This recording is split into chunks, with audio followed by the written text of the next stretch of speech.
पहली बार इतना बड़ा ठोस खाना देखकर छोटे शेर के बच्चे हैरान रह गए, लेकिन दो नर शावक हमेशा की तरह निडर थे। थोड़ी देर झिझकने के बाद मांस की खुशबू से आकर्षित होकर वे तेजी से खाने लगे। सिर्फ डरपोक काया आगे आने की हिम्मत नहीं कर पा रहा था, लेकिन हवा में फैली मांस की खुशबू आखिरकार उसके डर पर भारी पड़ गई। वह जैसे अपने आप ही धीरे धीरे उस शिकार के पास पहुंच गया। बस एक और झका और फिर खुद को रोक नहीं पाया। इस तरह तीनों शावकों ने जन्म के बाद पहली बार मांस खाया। जैसे जैसे शाम होने लगी, तीनों खोए हुए शावक इधर उधर जाने से डरने लगे, लेकिन उनकी माँ अभी तक नहीं लौटी थी। मजबूर होकर उन्हें पहली रात बिना माँ के बितानी पड़ी। एक नई सुबह, एक नई शुरुआत। दक्षिण अफ्रीका के हरे भरे घास के मैदानों में शाकाहारी जानवर ठंडी सुबह का आनंद ले रहे थे। उन्हें क्या पता था कि मौत की नजर उन पर पड़ चुकी है। काया की माँ बहुत बदकिस्मत रही। पूरे दिन और रात में वह एक भी शिकार नहीं पकड़ पाई। आज सुबह उसका आखिरी मौका था। अगर वह सफल नहीं हुई तो उसे अपने तीनों बच्चों को छोड़ना पड़ सकता था। पहले वह झेबरा, हिरण और जंगली सुअर का शिकार करती थी, लेकिन इस बार उसने तेज रफ्तार वाले मृग को चुना, जो उसके लिए बहुत कठिन था। उसे हर हाल में शिकार करना था, उसे और करीब जाना था ताकि हमला सफल हो सके। लेकिन मृग बहुत सतर्क थे और पेड़ों पर बैठे बंदर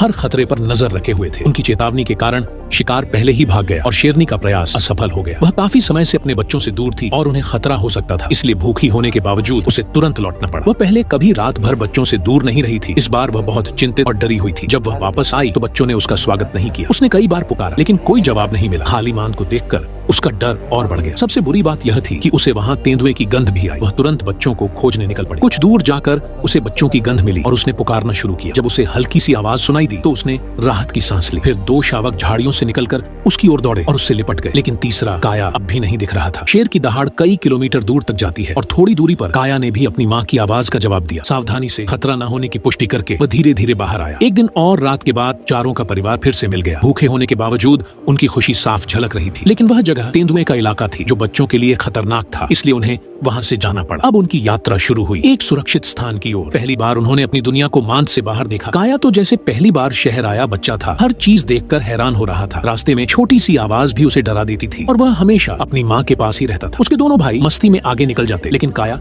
थक कर पीछे रह जाता, इसलिए माँ उसे कभी कभी उठा कर ले जाती थी। आगे रास्ते में एक और शेरनी मिली जो उनकी माँ की बहन थी। अब शिकार की संभावना बढ़ गई। दोनों शेरनियां साथ निकल पड़ी और बच्चे झाड़ियों में इंतजार करने लगे। इस बार ज्यादा देर नहीं लगी और माँ शिकार लेकर लौट आई। अब समय था बच्चों को नया भोजन देने का, लेकिन रास्ते में नदी आ गई। काया पानी से डर गया, खासकर वहाँ मौजूद दरियाई घोड़ों से। फिर से उसे माँ ने उठाकर पार कराया, जबकि उसके दोनों भाई खुद तैरकर पार हो गए। आखिरकार वे शिकार तक पहुँच गए और वहीं से शुरू हुआ वो दृश्य जहाँ 1 महीने के ये तीनों शावक पहली बार ठोस मांस खा रहे थे।